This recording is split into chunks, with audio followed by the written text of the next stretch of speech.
Hey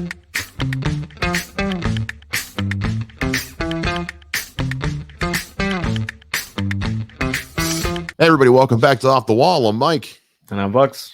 All right, we are here to talk about the much anticipated, long awaited Dune Part 2, directed by Denis Villeneuve, starring Timothée Chalamet, Zendaya, and everybody else that wasn't also in Oppenheimer. Basically, everybody that was left in Hollywood that wasn't in Oppenheimer. This is the sequel, of course, to Dune, which came out in 2021. The remake of the classic of the remake. I don't know, the second interpretation of the classic sci-fi novel, the original from 1984, which is an unwatchable disaster.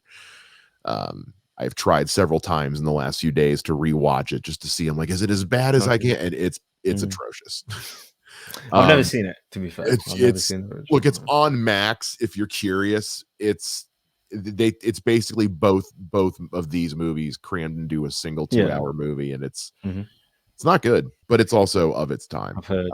Well, Bogz, let me ask you, because we weren't doing this when the first Dune came out. What was your attachment to Dune? What was your thoughts on Dune before going into this movie? I have a complicated relationship with that movie. I think when I first seen it in the theaters, I thought it was good, but I was very frustrated with it. The pace. These movies just require multiple watches. And to be honest, Denis Villeneuve as a director, his movies require multiple watches. And the more I have, so like the first time I seen it in the theater, I thought it was good. I gave it like a 7 off the top of my head. But the more I've seen it, and I have only seen it maybe 3 times, the more I like it. It's like a 9 now. So if you told me, or like, this is a masterpiece, or someone said it to me, I wouldn't disagree. Like, I love almost every scene, all of the dialogue, all of the characters, the journey of Paul in particular, but the houses, the battles, the CG, the world that they build, the space stuff, like literally everything. Pure Game of Thrones meets Star Wars, literally. And it's cliche, but it is. Yeah. And I love the drama of it. I know some people have frustrations with that movie. I understand some of them, but I love it. I really, it's like a comfort watch or quest that you go on. I thoroughly enjoy that movie, and I have felt like this with Denis Villeneuve's movies. The more I watch them, the more I like them. For example, Blade Runner 2049, I felt the same thing, and others as well. But because overall, if I'm being perfectly honest, I do feel like he is hit and miss. Personally, I know he is revered unanimously, but not for me. For me, he is hit and miss. But when he hits, he hits. And I do really like the first Dune. I was late to the first Dune, very late, as in the last few weeks late. It was one of those, I missed it when it was in theaters, and then I just kept saying, like, yeah, I'll see it eventually, and then it got to the point where it was just like, I'll wait and see it when the next one's coming out. Which is what I did. I was like, okay, the new one's getting ready to come out. I'm gonna go ahead and I love the first one, and you're absolutely right. It's Game of Thrones in space is what it is, which is excellent. And I mean that in every compliment I can muster. And you're right. I mean, Denis Villeneuve is one of, if not my favorite contemporary director. I love Sicario. I love Arrival, Blade Runner 2049, and now Dune, and Dune Part 2 really put him up there. I will agree with what you said about sometimes his movies take some repeat viewings. I think Sicario and Arrival were both like that for me. Blade Runner 2049 I took to pretty quick, but I mean, I'm a huge Blade Runner fan, so that wasn't too hard. Dune is a property that I was familiar, because I had seen the original movie. And I had read most of the first book. The books are good, but they're kind of like Lord of the Rings. They're pretty dry. They can be kind of a slog to get through. And I also grew up with a dad who was a sci-fi geek, so he kind of just through osmosis. So the same thing with Blade Runner 2049 as with Dune, is because I already had like a prior knowledge / attachment, as it were, to it. Going into it was a little easier for him to pull me in. And also, when you stack a movie with this much talent, Timothée Chalamet, we joke about how Timothée Chalamet's in everything. It's like, yeah, but then you see it and you know why, because he's incredible. Zendaya, Javier Bardem, Dave Bautista, Stellan Skarsgård, even Christopher Walken was good. not a lot of screen time, but even what little he had, it's like, man, like I had only seen the first Dune a couple weeks ago, ready to get back into this world right away. How did you feel coming out of Dune Part 2? It is really good. However, I do have quite a few issues with the movie, and I know this is not a popular opinion. I'm definitely in the minority. I'd say the second half of the movie was pretty awesome. Basically, from when the Harkonnens got involved in the story, Mm, full on. The first half of the movie, which probably I was most looking forward to in terms of with the Fremen, honestly, Mike, it didn't grip me. I was really super looking forward to how Paul will infiltrate these guys, learn their ways, learn this desert power. How would it go down with Zendaya and Javier Bardem's character? How would Rebecca Ferguson, obviously his mother, go along with it, and what would happen? What would unfold with their whole kind of voice powers that they have as well, mm, and the whole Messiah prophecy thing. But it really dragged for me, and it really was a little dull. Within that, like some of the battle scenes, like the whole things with the rocket blaster thing, taking down the helicopter or whatever ship that's called. The opening scene had the whole jetpacks and like Mandalorian kind of stuff. yeah. That was cool. But getting to know the Fremen, and I was just really, it was a bit of a slog for me to get through, and I was just hoping the more the movie went on that would catch up with the Harkonnens and the other characters. That part did not grip me at all. I'd say like the first probably half an hour of the movie or 45 minutes. But so Mhm. far, I've only seen it once. I'm not in a rush to go back. I definitely will watch it again on home release and stuff, but I'm just not that gripped, or I don't have that amazing emotional reaction a lot of maybe critics have had, or a lot of like YouTube reactions or critics or reviewers or whatever have had. Like this is a almost a spiritual experience in the theater, one of the greatest epic movies you'll ever see. I just don't get that. I just really don't get that. I just thought it was good. Like I said, I do have numerous issues with the movie. Pleasant experience overall, but some parts I were bored and it didn't grip me as I was hoping it would be, or I was led to believe going in. But I did enjoy myself, definitely. I do prefer the first movie to this one. So do I. So I do will I. say I A will lot. say that. That being said, I quite love this movie. I do agree. I think the beginning this movie takes a little bit to get started. I'm usually not one that minds long movies. I've said that Yeah, numerous me times neither. on this show. I mean, I saw The Batman in theaters like 5 times. This movie is not as long as The Batman. It's just shy of 3 hours. I was ready to get out of my seat by the time the movie was over. I felt like I had really been there for a long time. Keep in mind, again, I had just recently seen the first one, so I'm fresh in this world. I've been living in this world brand new. I was like ready to dive back in. It takes us a little bit to get there. So if you were to shave some time off this thing, it's probably somewhere in the beginning in that first like 30 to 40 minutes, I think. Once the actual story starts, I think it's paced quite well. And I actually think that is a regular thing with Denis Villeneuve is I think Yeah, pretty much again, love everything he's done. They take a little long to get to what the hell is actually happening in the movie, but then once they're there, you're there. I agree. It's a car that it's an old car that needs a little longer to warm up before you could take it on the road. I have not read the first book in its entirety, so I don't know how the book ends. And where I got to in the book was like before he starts going full blown Messiah. So what I will say is that this movie's ending compared to the ending of the original Dune, far more satisfying. Let's go ahead and get into you said you had some issues with it. And I feel like we've already kind of gotten into some of those as I was talking about mine. So I want to hear some more from you about the issues you had with this, particularly there with the pacing and such in the beginning. My issue is with the director himself, I guess. Denis Villeneuve, like I just don't feel in a lot of his movies. I just don't have that emotional connection with a lot of his characters. Yeah, and I did have that problem seeing the first Dune for the first time. Visually amazing, cinematography, the way the sets are, well, a lot of it's on location, the set design, the costumes, the visual effects, the lighting, the sound design, that's all borderline 10 out of 10. like absolutely beautiful. The creativity cannot and I will not criticize any of that stuff. It's more the character things. And to be honest, for me, even some of the dialogue as well at times, particularly with the Fremen, it just didn't hook me. And as I was begging almost that it would do. Particular issues, I have to say, is Zendaya. I just don't think I'm a fan of her acting. Like, she wasn't bad in the movie.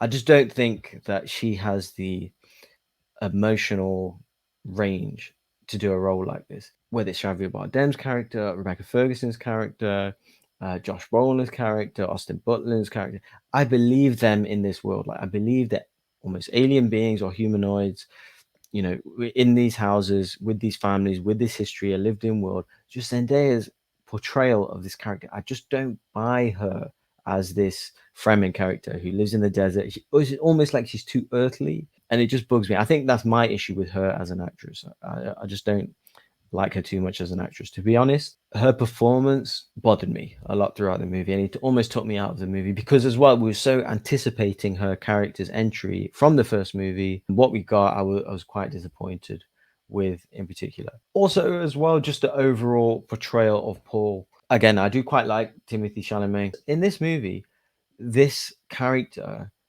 although I like it so much in the first movie that he has so many trials and tribulations. He's like a spoilt prince that's learning the ways of his family, but also trying to taking an interest in these Fremen, but also has this force voice like ability. It seems like a complex character that's really developing and going through so much, and he's so intriguing. In this movie, it's like he has a checklist and he just achieves everything on this checklist.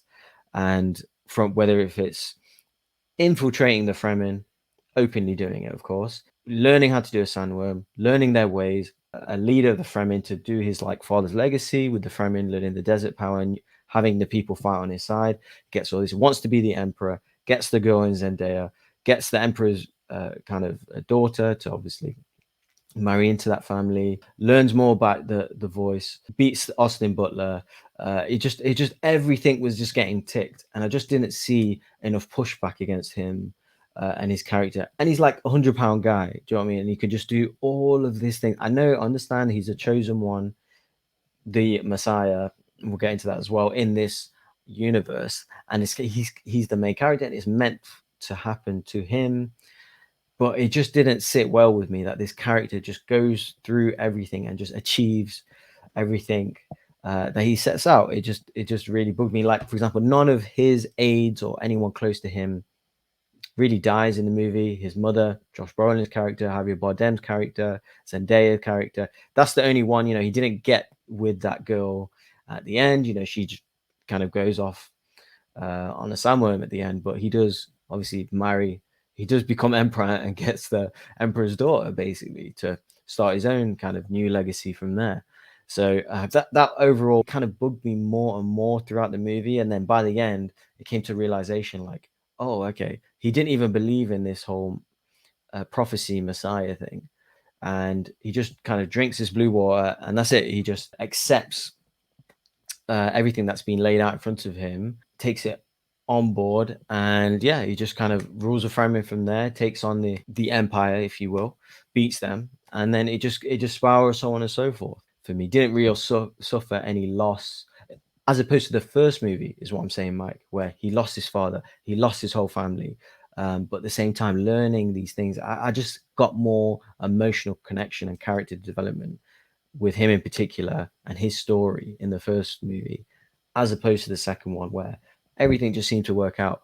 And that was a massive bug for me. So as I said, I touched on the pacing, the lack of emotional connection by the director, Zendaya's performance, and I'd say just the overall character journey of Paul Atreides as well. It's one thing to say you're wrong. I'm not going to say you're wrong about how you feel about if a Yeah, person's performance doesn't grip you, it doesn't grip you. of course, I yeah. sometimes wonder if Zendaya, like we see with The Rock or like with Leonardo DiCaprio, where a person becomes bigger than the roles they are in, where like they themselves are so big, such a Mm, big part of the zeitgeist, as it were, you can only ever see them as who they are, not who they're playing. Like when you see The Rock in a movie, you see The Rock, you know. Yes, you know he's playing a character, but you just see The Rock.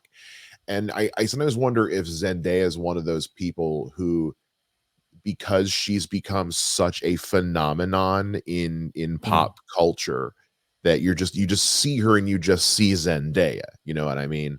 mm. So I wonder, because you're not the first person I've heard say that, and I almost kind of wonder, because I even found myself in the movie a couple times thinking, you know, to myself, you know, I'd think about Paul as Paul, I think about his mother Yep. as Mhm, Jessica, but mhm. I would think about Chan as Zendaya. I actually quite enjoyed her performance, but I will say sometimes it is hard to differentiate her from the character she plays, and that's nothing to do with her. It's just the way the world is and the way the human mind is just because she's so big that it's Mm, hard to not just see Zendaya.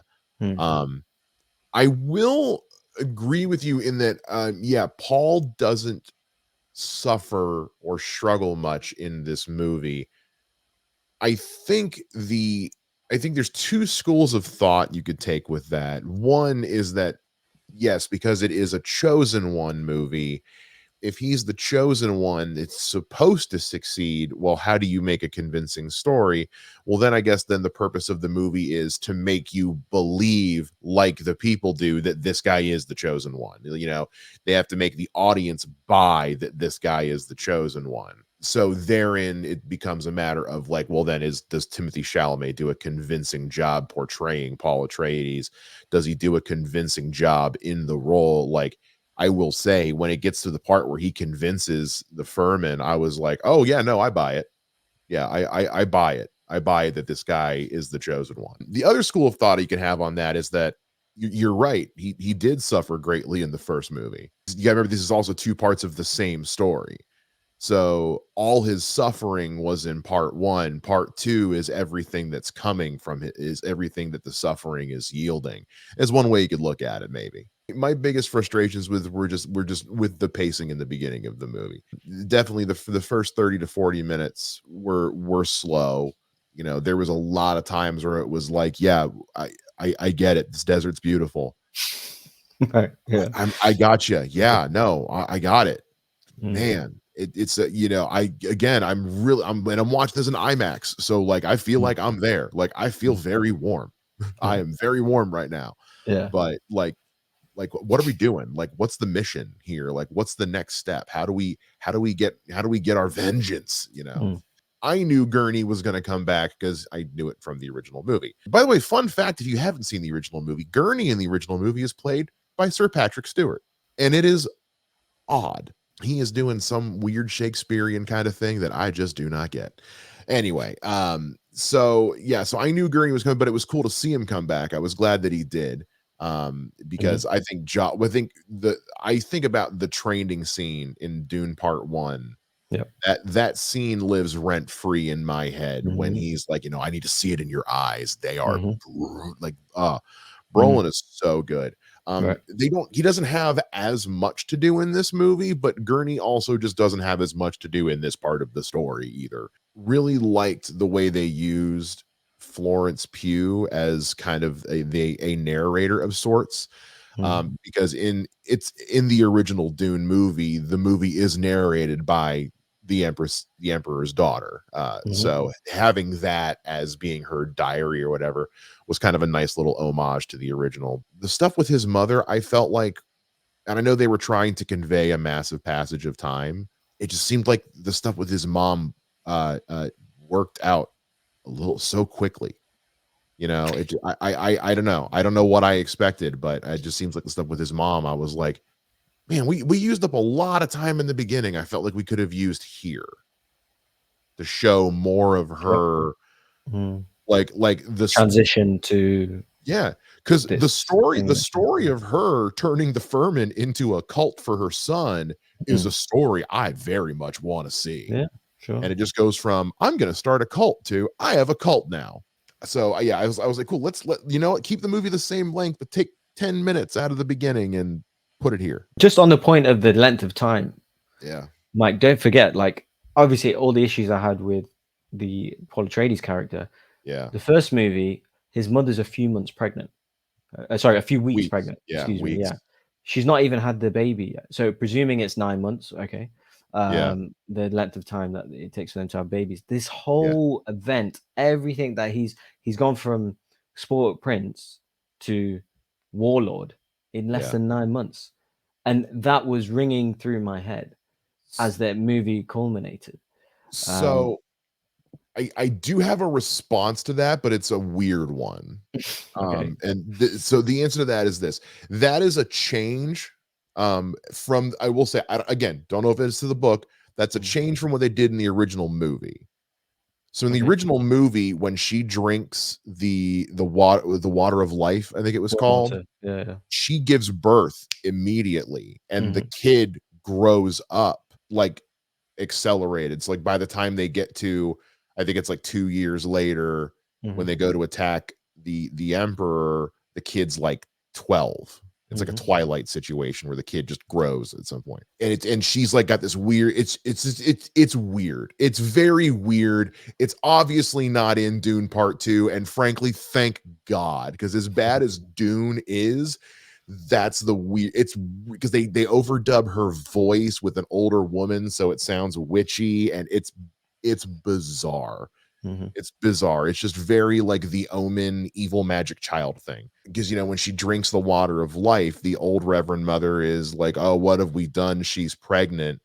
And then Mhm. obviously drinking it causes her to mutate because she's alive and communicating and aware of things that are going on, which is a different take on what happened, where it seems like instead of giving birth, this kid's just living inside the mother and not being born.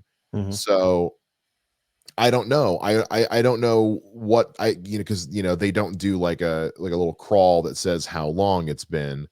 I don't know, maybe they say it in a line of dialogue that I've missed, maybe. I don't know. Yeah. It's not we know time has passed, but it's not super clear how much. Mhm. And the stuff with the daughter is kind of up for interpretation, what's going on, because Yeah. obviously they were trying to do it different than the weird psychic child thing from the Mm. original movie. Yeah, that's the best response I got for that for you. I don't know if that helps at all, but I don't know, a little bit. It's just even I'm thinking about them drinking I forgot what it's called, the worm water of water. life. But yeah, so even Paul drinking that, and it being told that no male can have this, you Yeah, will die, and he still survives that. Again, I know he's the chosen one, but it did add to more of my. It just gave me more reasons for me to have frustrations with this mm, movie, and him to have almost his perfect arc. I just didn't have the emotional connection to that, as opposed to yeah, the first one, which I did because he had so many trials and tribulations, etc. But I understand what you're saying. It's a part two of the story, and I was looking forward to watching him yeah. struggle, like I did in the first movie, because he'd have success and he'd struggle and he'd learn, and people would help him and turn on him, and I just none of that kind of happened. I get it. And it was the hype and the build up going in. Mm. I presumed that that stuff would happen, and it's just not that kind of story. We've already heard rumblings that Denis Villeneuve is because this is obviously part 2, but it's just the completion of the first book. I mean, Mhm. it's like 6 books in this series or something like that. Okay. And the current rumors are that he's already started work on the next one. He wants to keep Mhm. going with this. Again, as even though I quite like this movie, I wonder if some of the things that you're missing, that you're wanting, I Mm. wonder if it's one of those, like, are they saving some of this for the next one? Like, because I mean, it ends on a cliffhanger. Mm. We don't know what's gonna happen next. We don't know what Zendaya is gonna do next, and we don't know what's gonna happen confronting, the other families. Is this gonna be a bad case of part 2 syndrome, where it's like, this is just the bridge to the next one? Like, I don't know. Again, I understand where you're coming from. If it's not landing with you, because again, it's a problem of a chosen one movie. It's, you have to believe this person's the chosen one, because being the chosen one means everything's gonna be all right. My chosen one movies that I like, it's the struggles that the character goes through and Yeah. overcomes, and all the things that they learn along the way via their mentors or their experiences and their ups and downs. And it is that I emotionally am connected to. And Mhm. obviously I didn't get that with this one. But no issue with Timothy Chalamet's performance per se. I do quite like him as an actor, and there were several things I did like about the movie. It's just this was my biggest overall because going in, it's probably my fault that I really knelt into the positivity and the sheer adoration pretty much about the reviews and the Yeah. going in, calling it a masterpiece, etc., etc. Just super excited going in. I had certain expectations. Obviously, it didn't meet them. Not really the movie's fault. It is what it is. But it's just my feelings afterwards is like, hold on, where some of these basic emotional things that I need, I just didn't get. I get it, man. It's gotta be able to land for you, and if it Yeah, doesn't and do it if it I'm doesn't, definitely in the minority. I mean, most people yeah. love this, calling it a 10, calling it a masterpiece, calling it perfect. I just don't think it was. That's all. So it's not Yeah, anything. I definitely liked it. I definitely had fun. Like yeah. as soon as the Harkonnens came in, I was in. Austin Butler's fantastic. That whole Coliseum thing, like it was I unbelievably awesome. I Um, legit thought he was Bill Skarsgård for a little bit. He looked right, so much like Pennywise, like, with the yeah, facial structure and stuff. I was like, "Did they put the other right, Skarsgård in this?" And then my buddy was like, "No, it's Elvis, dude." And I was like, "Oh, okay, I see yeah. it now." As they were bringing more scenes of the Harkonnens, Yeah, as it was going on, I was thinking, I wish we just stayed with these guys. Like, stop yeah, going to the Fremen, and because I was so much more interested in their world and the color palettes of like on the ship, it'd be all these dark, grimy look, and then this gladiatorial thing. It was oh, absolutely fantastic, oh, and having the Atreides guys come and battle him, and the being drugged and everything. I just thought that was fascinating. And the creepiness of the Baron and yeah, I will say Dave Bautista's character was a little shouty in this movie. Like every line of dialogue he was either silent, getting kind of yeah, told off, or getting told he would get stripped. But when he did speak, he was like screaming at certain people or whatever. And he seemed a bit more complex in the first movie, a bit more yeah, layered. But yeah, I was a little disappointed with his character because he doesn't have too much involvement as well.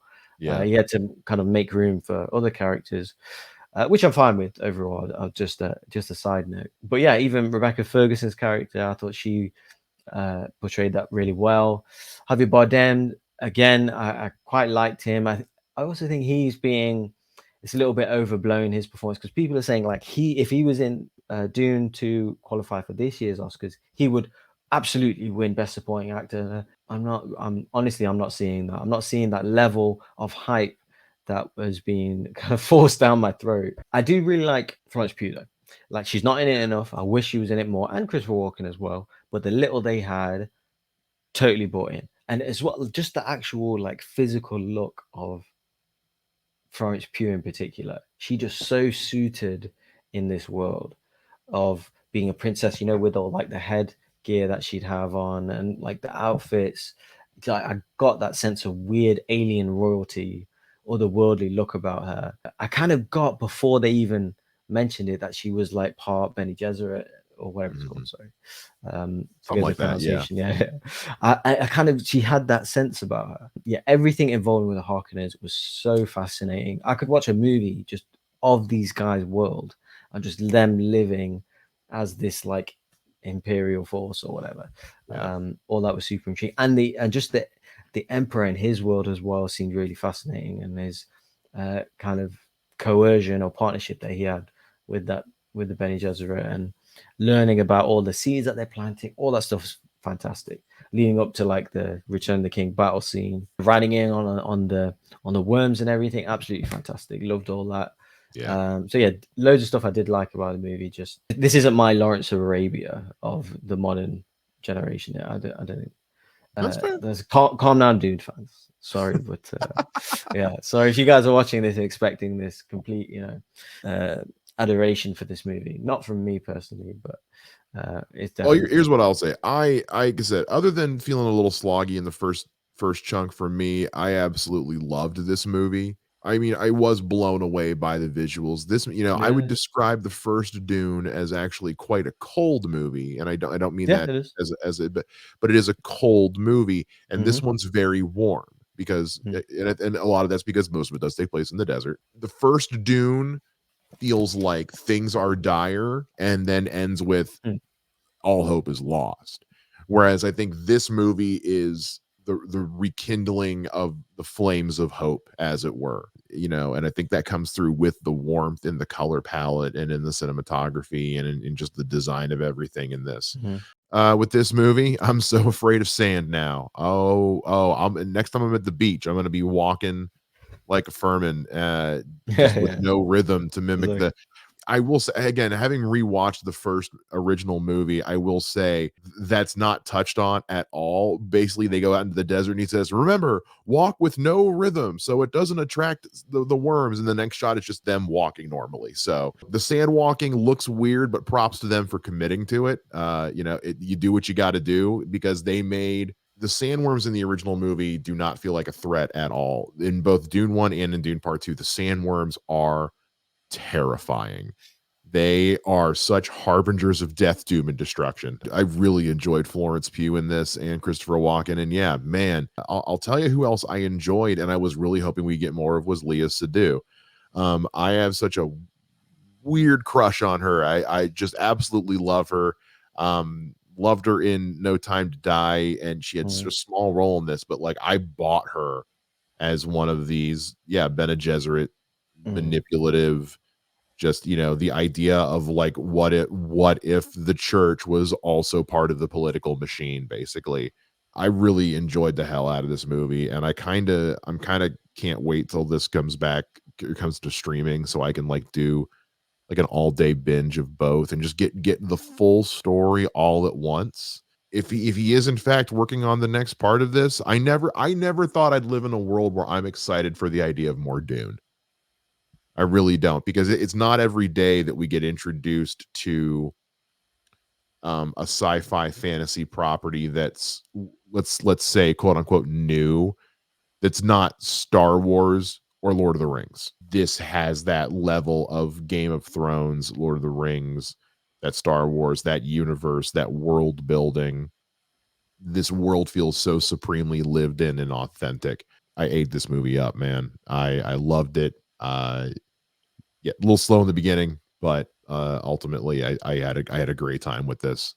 And I look forward to more. I really like the small things in this movie, like the attention to detail or like the creativity that they have, with the jetpack whole, just the sound design and the look of it, with the way the Fremen take the water from someone's body suit or Yeah. whatever. Exactly. As soon as they die, they're surviving.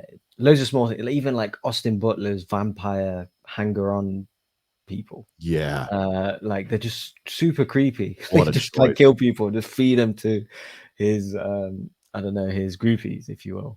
Being on Arrakis is that, as you know, I've traveled to a lot of desert places in the world, Egypt or the Middle East or whatever. And I am fascinated by Bedouin culture and things like that. So just the visuals of some of that stuff, just the shots of the dunes and the whole deserts, the Baron and his whole like oil bath Oh, thing, so and weird. and getting the ladies that kind of top it up with Yeah. more whatever it is, oil or Or oil, grease. I guess. Yeah. I love the way that's just not explained. That's just like a creepy thing that He's he just just, gross.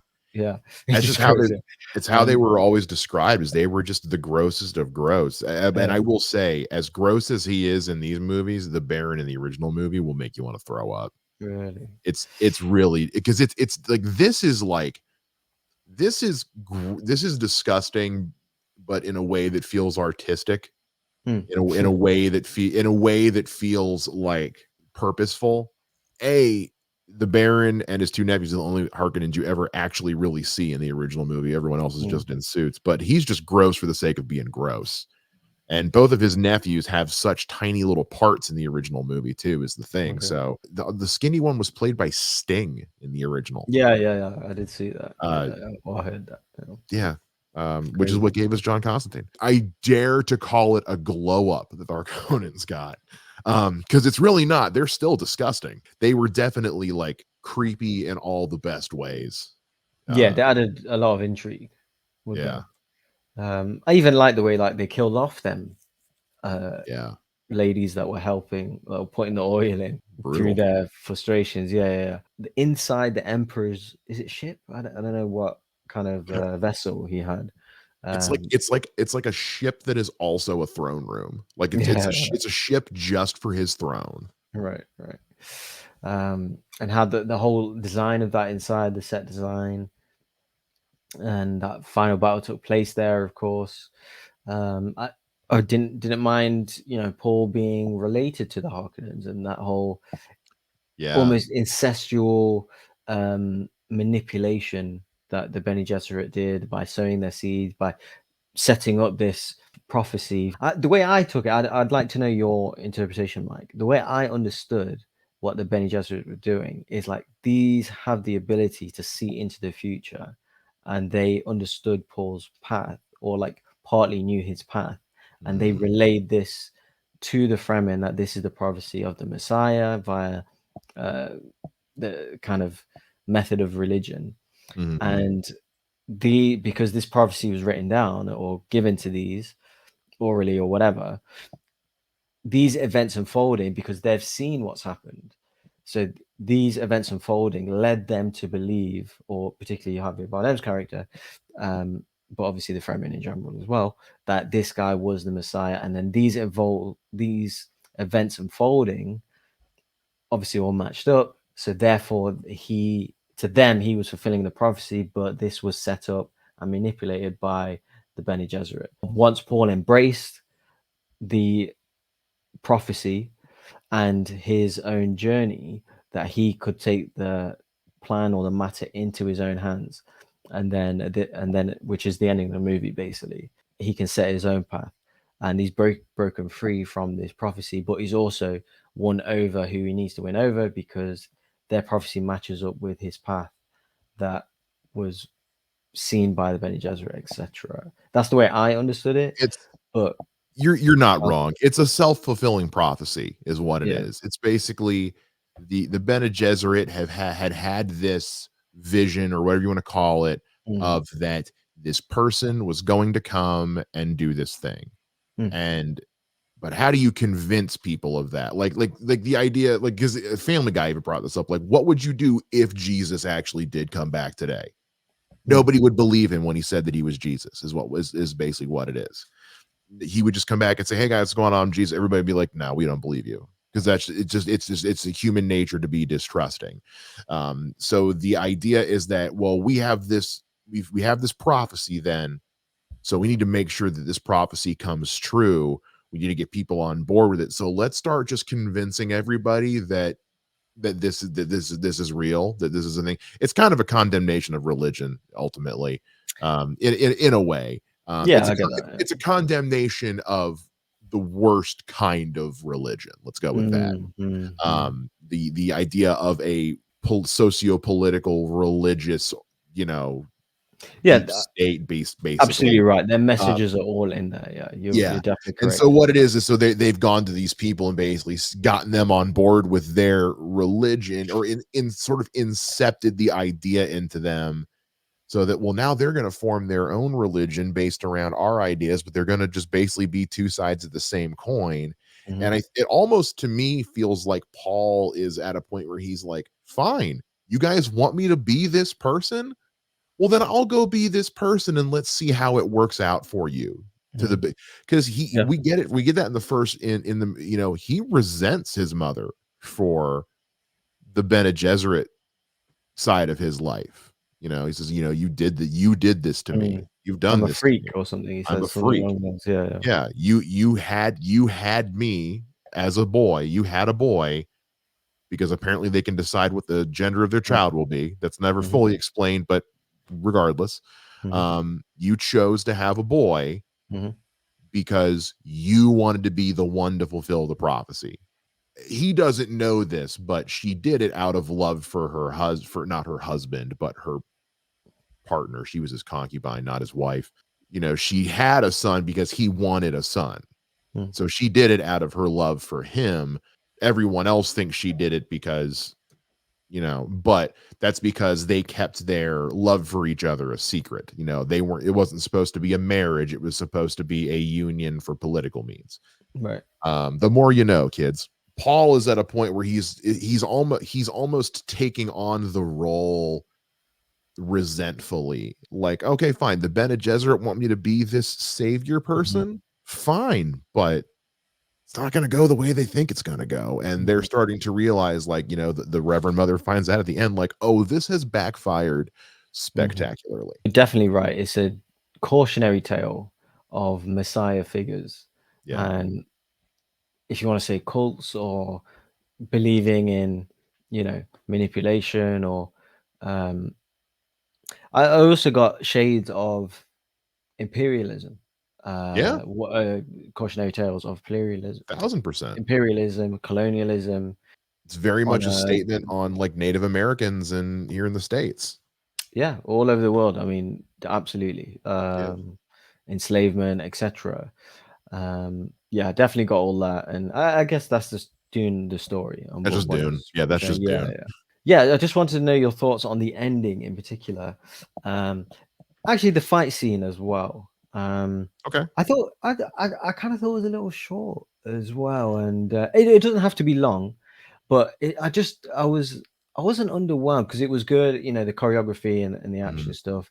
I don't know what I was expecting exactly, but I was just expecting something a bit more epic. Even though all the relevant characters were there, they're all they're fighting for the empire basically. Having said that, I do realize that Austin Butler's character he was portrayed or he had with via ego or his title etc it was Mhm. portrayed that he was some awesome great gladiator but it's not actually earned or shown in the movie as in he's fighting these drunkard or Yeah. poisoned whatever they call it Yeah, they're these drugged. Yeah. yeah, drugged. Sorry, yeah, drugged ceremonial gladiatorial things, just to show his prowess, basically.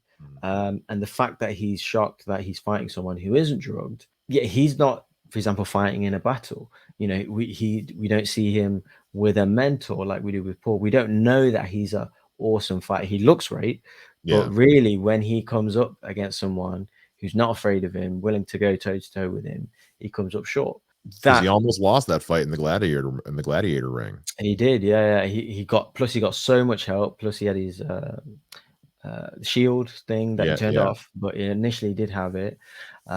So yeah, maybe he just wasn't as good as we were led to believe by the story, purposefully, or Mhm. as his aura was, or his ego was. Maybe Paul's just a better fighter than him. Ending with Zendaya's character, Chani in particular. Although, yeah, she doesn't end up with the love Mhm. of Paul. I'm not too sure what the point was of her just kind of riding off against everyone's will. But at the same time, I kind of do because credit to her character, she did say during the Fremen Council, that she literally stood up and said, if we go along with this, this is how we get enslaved. And then Yeah. Josh Brolin's character pulled her down, like, no, no, no, whatever, don't do this. But she called it out, like this, like they're literally being enslaved, perhaps willingly, Yeah. against for Paul and for the Messiah, whatever. But technically, she's not wrong. So Yeah. maybe she's realized this and wants to do her own thing. But I Yeah. was just a little confused with her reaction. Like, what is she like? If the next story is going to happen, like I'm still invested in Paul's character and where that story goes as the Emperor of the Galaxy. Like I'm not really, I don't really care about Chani just going off and finding some Fremen or going to the south Yeah. and we're doing what exactly? That just didn't seem that interesting to me. Um, Although I get like where she's supposed to go, her heart's been broken, and everyone's kind Well, of gone against her and will. So, and just want you to hear your also gotta thoughts. remember, she had been saying throughout the movie that, their and I always forget what the word they had for it was, but their Messiah should have been was supposed to be one of their own Right, people. yeah, yeah. Hmm. And that was a point of contention with her and Paul throughout the movie, which is like, she's like, "I don't want you to go down that path. It's gonna Right. tear us apart. You're not she's like, "In my heart, you're one in my eyes, you're one of us, but you're not actually one of us." You know what I mean? It becomes Yeah. that idea of when is someone considered part of a culture? How far into it do they Yes. have, at what point is it going to be? Can he be a person of both worlds? Mhm. And so I think for her, it was the combination of, oh, he's leaning into the prophecy, even though he said he was, even though I begged him not to, Mhm. and he's gonna toss me aside to marry this person just to further that thing that I don't want him to do. I'm out. Mhm. I'm not here for this. I don't like, especially because, yeah, it didn't work. No, they didn't bow down. They said, no, we don't recognize you as no, we're against this. And so it's like, okay, cool. You guys are an army now. Let's go get these guys. So she's just Mhm. like, no, no, no, no. You're not, I'm not gonna let you be the Masonic army leader that's gonna lead everybody to their death. No, this is not what I want. Damn sight better than the ending of the original movie is all I can really say. I don't know how the book itself ends. I don't know if this is how the book ends and if the movie did it differently or if this is a different ending. I can't say. All I can say is that it definitely felt like it was leaving me set up for another sequel, and Mhm. that's not always my favorite thing in the world. Point A to point Z in this movie, I had a great time. But in the great now that you've said it as part of a grander film franchise by making it a part two and clearly setting up for a part three, I'm like, okay, cool. But was all this just set up? Like, am I going to be able to, I love a trilogy when I can watch the individual parts separately. Sure. I can watch any one of the original Star Wars trilogy on its own and I'm fine. you Absolutely. know, as opposed to like the Matrix trilogy, where like the Matrix Reloaded is just a bridge between the first one and the third one, and it's also bad. Uh, that doesn't help. So it's leaving me kind of like, okay, this was great, and I really want more Dune. I'm wondering how I'm going to feel later after when I try to watch this movie again on its own and see if I feel that this is one of those. Again, it's the Denis Villeneuve thing. How Mm. am I going to feel after repeat viewings of it? Yeah, it does require multiple rewatches. Exactly. Just on the last thing on the Zendaya character, I think maybe I am being a little unfair with her ending because she did say throughout the movie she doesn't believe in this prophecy. Yeah, it's like Because two sex or something like that. It's like the Mandalorians. her and a friend were laughing Yeah, at him, like look at him, whatever. your mom's gonna Um, your mom's gonna die. yeah, right. Like it was a joke. Um, Your mom's gonna die. Yeah, and from a certain perspective, she was right throughout the movie because she seemed like she was in the wrong, kind of like, oh, look at he's fulfilling these footsteps and these theories or whatever. It looks like he is this Messiah, but really it was all a manipulation on a grand scale, basically, and Yeah, she identified it. So yeah, maybe I'm being a little harsh with that character arc, but yeah, definitely requires another watch from myself. yeah. But overall, I'd be okay with it with another Dune movie because I'd still want to see where the story goes. I'm perfectly fine with that. I I'm with forgot I you, was man. going to say Yeah. something else, but I forgot. Yeah. No, you're good. I'm with you. I again, it's probably going to require a repeat viewing, but I also think that says something about the movie where it's like sometimes I'll see something and I'll be like, I don't know how I feel about this. I need to watch it again, but Yeah, I of course. but it's a couple of years later and it's like, "Oh, you know what? Yeah, I finally did watch that again." And this is one of those it's like, "No, I need to watch this again." And I'm looking forward to watching it again. It's like I need to watch this again to digest more of it and really get my feelings. And I'm so looking forward to doing that.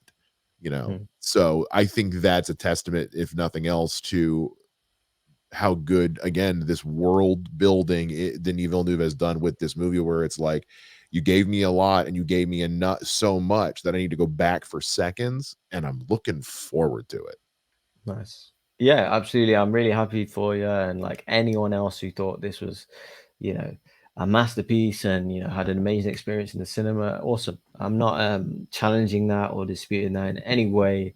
I just thought it was good. Like I'm not, as excited as you to watch it again. Maybe I will be after I watch it again. But as of right As you now, I should. thought it was good. Yeah, I thought it was good. Definitely enjoyed it. It didn't grasp me as I was hoping it would. But that's all. Apart from that, just a little oversold for me. Other than that, really strong. Well, we want to know what you guys think, so make sure you let us know down in the comments. What did you guys think of Dune Part 2? Did you like it as much or not as much as Part 1? Let us know everything down below. Make sure you guys subscribe to the channel. We are guys, 300's right there. It's right there. So just get us there, please. We're not asking for much. Make sure you guys subscribe, turn notifications on, like the video, and we'll see you again next time here on Off the Wall. See ya.